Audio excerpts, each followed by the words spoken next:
Suspense. And the producer of radio's outstanding theater of thrills, the master of mystery and adventure, William N. Robeson. Talent is an elusive and mystifying phenomenon, and one of the most curious things about it is that it manifests itself in the most unexpected places. One of the most talented sound men in radio broadcasting is Tom Hanley. We did not know until recently that he possesses another talent. He is an extraordinarily fine writer. It is his radio play you are about to hear. Another talent with whom you have been familiar for years is Jack Carson, one of our great comedians, and also a fine dramatic actor. In a moment, he exposes another facet of his quite extensive talents as our storyteller. Listen then as Jack Carson stars in Tom Hanley's terrifying story, Misfire, which begins in exactly 1 minute. Now, how many of you have heard a doctor lecture on the lining of the stomach and what you're doing to it? Well, you may think this line of gab is only for you. Why, son, doctors have been telling Americans this ever since we became a nation. Like a fella come up to me the other day and asked about that great American Mike Fink. Say, is it true that Mike once ate a buffalo robe? Certainly, and with the hair on it. Well, why did he do that? Well, you see, Mike drank so much whiskey that he destroyed the coating of his stomach, and the doctor told him that before he could get well, he'd need a new coat for it. Mike thought that over and made up his mind that a buffalo robe with hair on it was just the thing. So he sat down and swallowed one. He could drink any amount of whiskey after that, and that's a fact. Folklore belongs to every nation's legendary past, and I guess we Americans have our share of some tall ones. And now, Misfire, starring Mr. Jack Carson. A tale well calculated to keep you in suspense.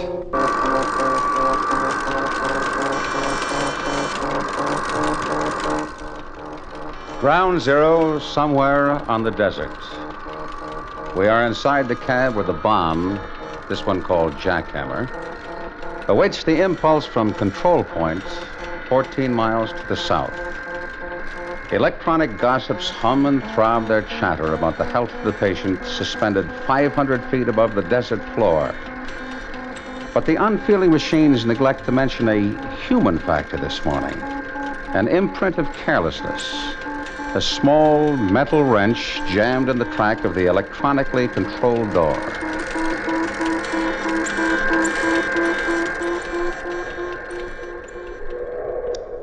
A shift of sand occurs against one of the great steel legs anchored to the desert floor. And a brown-backed desert tortoise trundles out for a look at his world. A world of sage and sand and space stretching endlessly off into the darkness. No man is in sight. That is good. There have been days of hiding from men. But now they have gone, and the tortoise tries his morning legs and plans his new day. H-1. Place eye protectors in position and turn back to fireball. 55, 54. From 100 loudspeakers miles removed from ground 51, zero, the tape-recorded voice 49, begins its countdown. 48, No margin for error now. 46, No turning 45, back.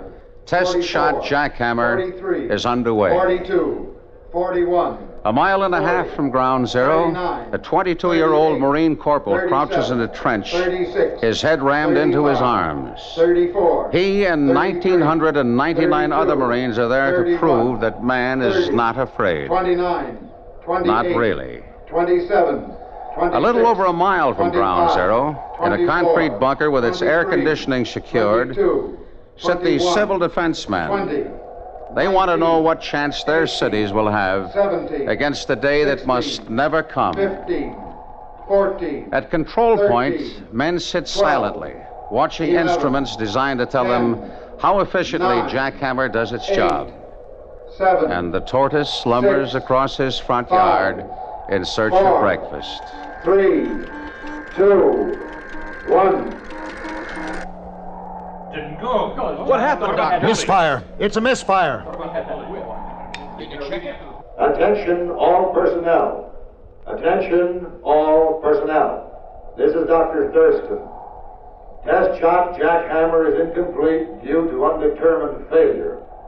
Maintain positions till further notice. You are still on detonation alert.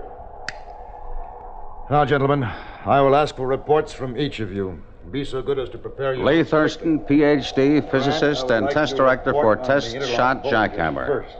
It is now his responsibility to consolidate all the data from countless machines and scientists in Control Point into a calculation that will reveal the cause for misfire. Dr. Thurston? What is it, Butler?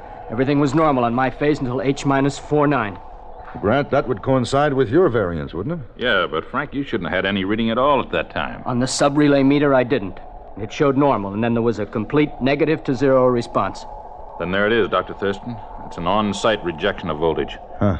In other words, the fault lies at ground zero. According to these data, yeah. Well, can correction be made from here? We can't have anybody going out there. We'll know after we check the monitor lists.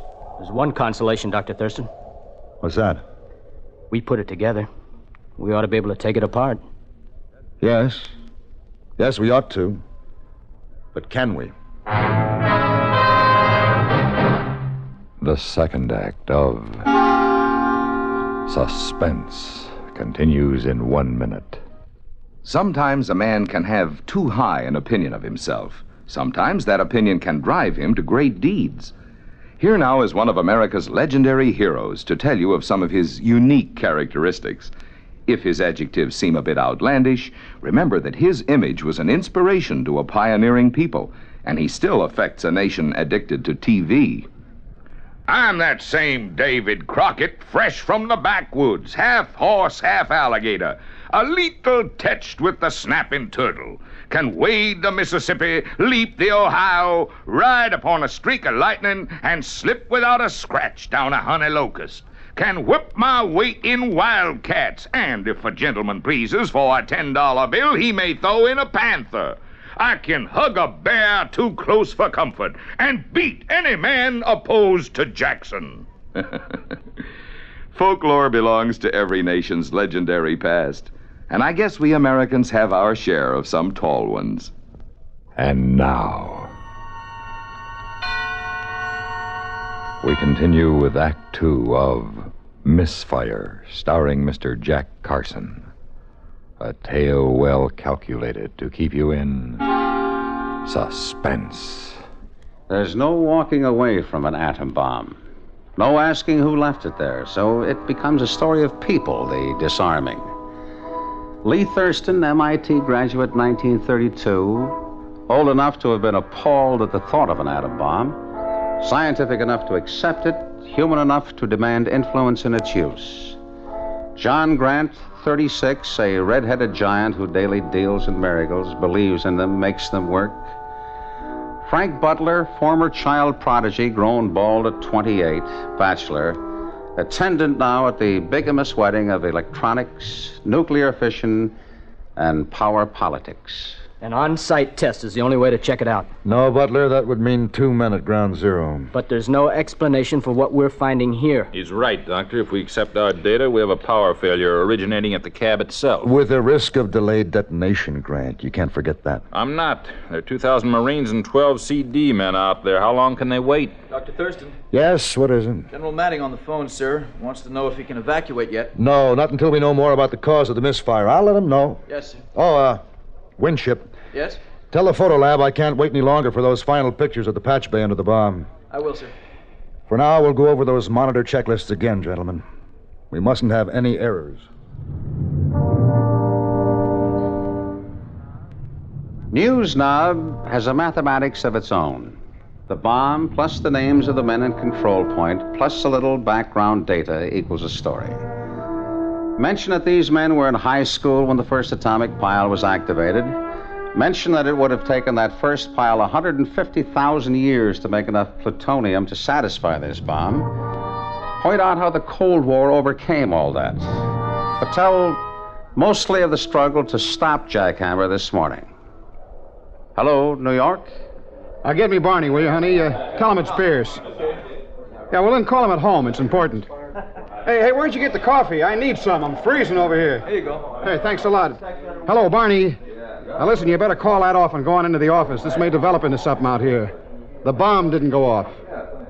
No, not a delay. It just didn't take. Well, the rumor we hear is that the last boys to hook it up are going to have to go out and coax it down. How do I know who it'll be?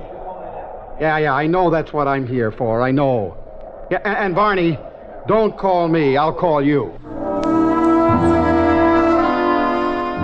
The Marine lies flat now. Permission granted.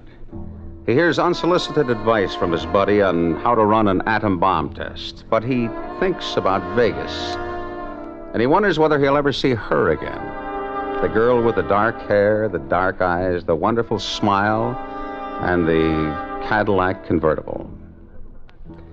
In the civil defense shelter, it's hot. No air conditioning for 40 minutes now. He's heavy clothes and sealed up this way. Somebody better call control. They must have forgotten us. But they haven't.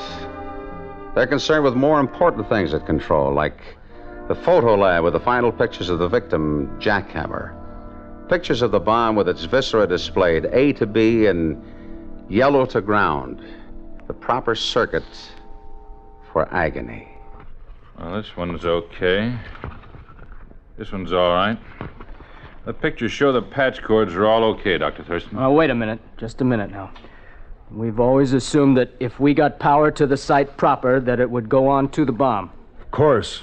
The door to the cab completes the circuit. Voltage to the door, voltage to the bomb. All right, then. What if the voltage didn't get beyond the door? Oh, that's impossible. Our monitors show the door completely closed. All right, but what if it didn't? For some reason. What reason?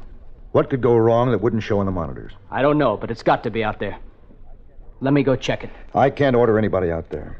I'm asking to go. I'll go with you, Frank. No. Well, if anybody goes, it should be two. You'd need a phone line during the climb in case we found anything here. You'd need test equipment, tools for opening the door manually, radiation test gear, and a wrench. That disconnect would have to be made immediately, Frank. A wrench? What's the matter? You look ill. No, nothing, sir. I've had no sleep, I guess. 500 feet and no power for the elevator, Frank. I'll go with you. All right. But I ought to go alone. Act 3 of Suspense follows in 1 minute. Do you know the Social Security benefits to which you will be entitled when you separate from the service and take a civilian job? Here's a tip from Social Security. When you open an account at a store, a special record is usually started for you. When you get a Social Security account card, a personal record is also started for you, using both your name and the number of your card.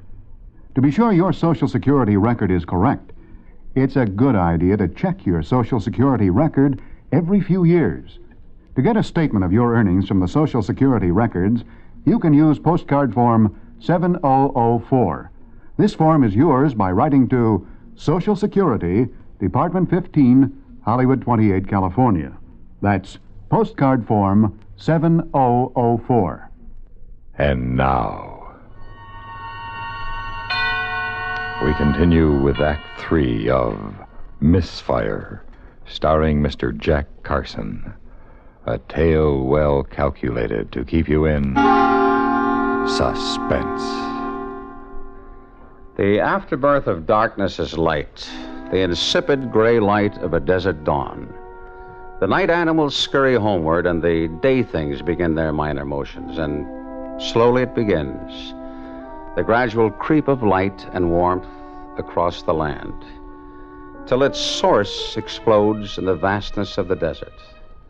There it becomes the sudden kiss of heat, heat that warms, heat that kills, and the in-between heat, the heat that expands.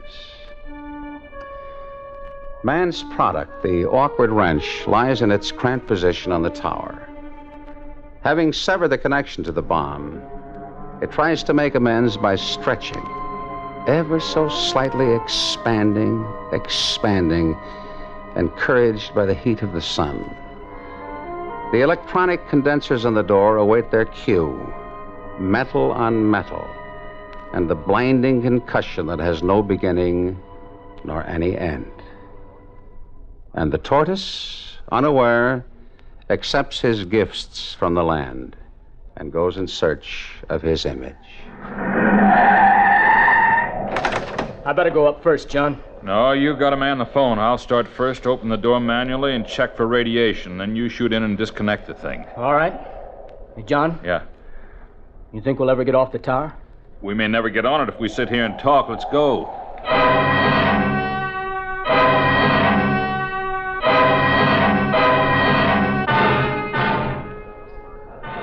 Hello, Barney. Now listen, they've started climbing the tower. That's right, 500 feet.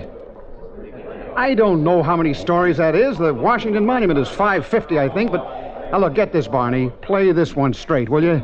No heroics. This one will stand on its own. Sure, we're on a detonation alert. Well, who knows what's going to happen?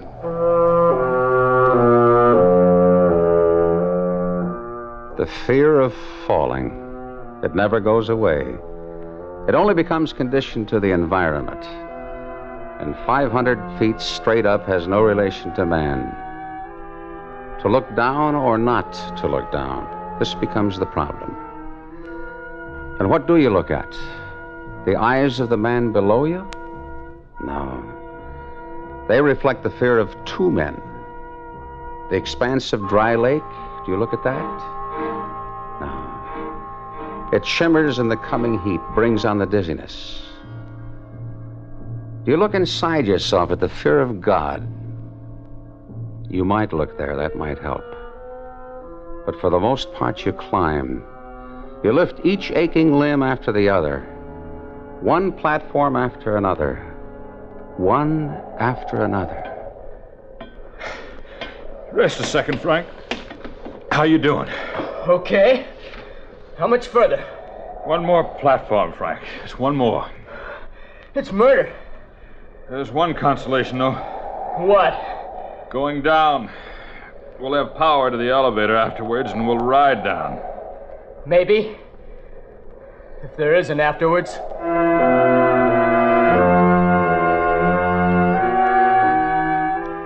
The wrench. It's missing from the kit. Couldn't be up here, though. Couldn't possibly be. Must have dropped it, but not up here. Not where it could do damage.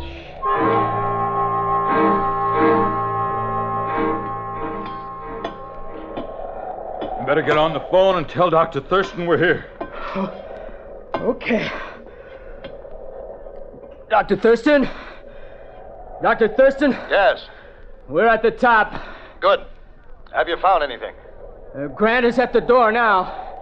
We'll make a manual entry as soon as we can. Good. Frank, tell him to read the voltage sheet on this door. I don't think it's completely closed. Check the voltage sheet on the door, Doctor. Hey, Frank, come here. What is it? Yes, hello. Were you talking to me? Hold it, Doctor. There, can you see it? Here. Look, from here. There's a small wrench. Oh, no. It's wedged in the door there. You see it? John, it's mine. That's my wrench. I must have dropped it when we were up here arming the bomb.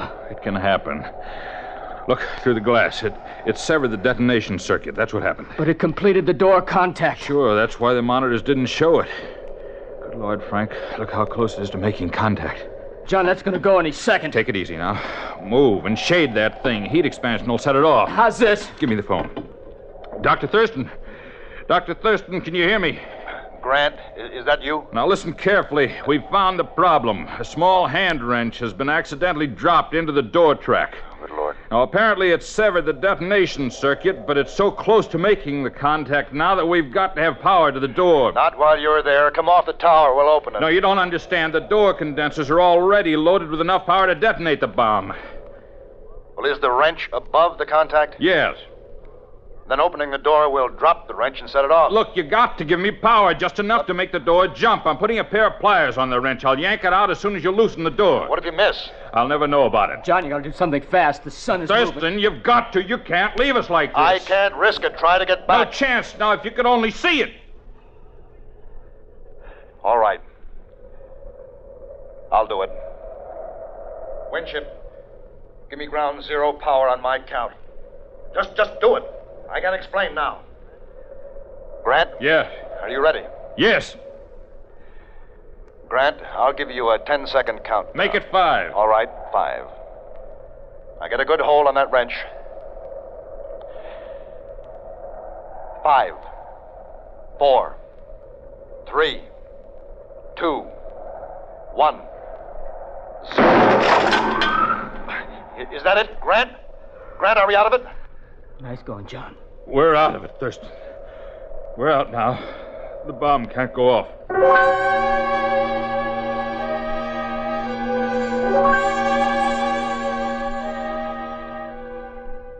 The desert sun continues to work its subtle magic on the wrench, expanding ineffectually on the platform floor. The Marine stands up in the trench. The CD men emerge from their steel shelter to the relative chill of the desert heat. The newsmen converge on ground zero. The redhead and the baldhead hop from the welcome elevator to see a tortoise scurrying ponderously towards his burrow. They pick him up, and he pretends he's not there at all, but he is, and they know it. So they take him back to control point to live for another day.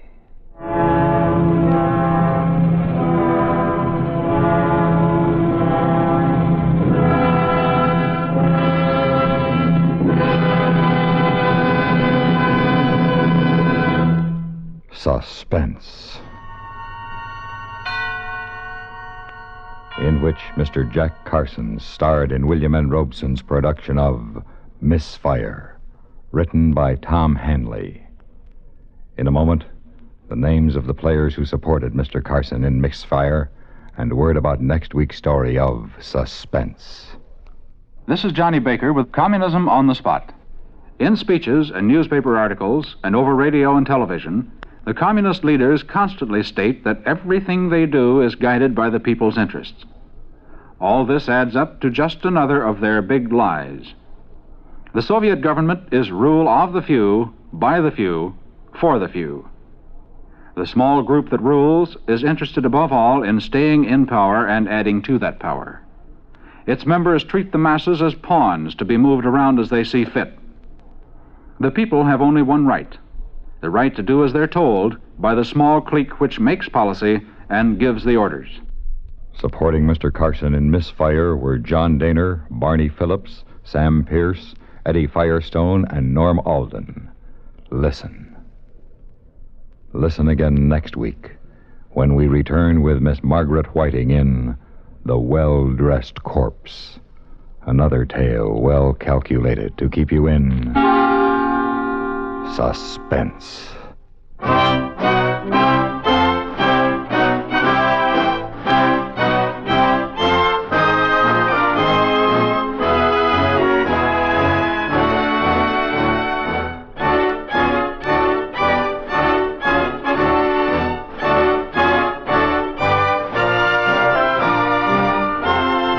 Suspense has been brought to you through the worldwide facilities of the United States Armed Forces Radio and Television Service.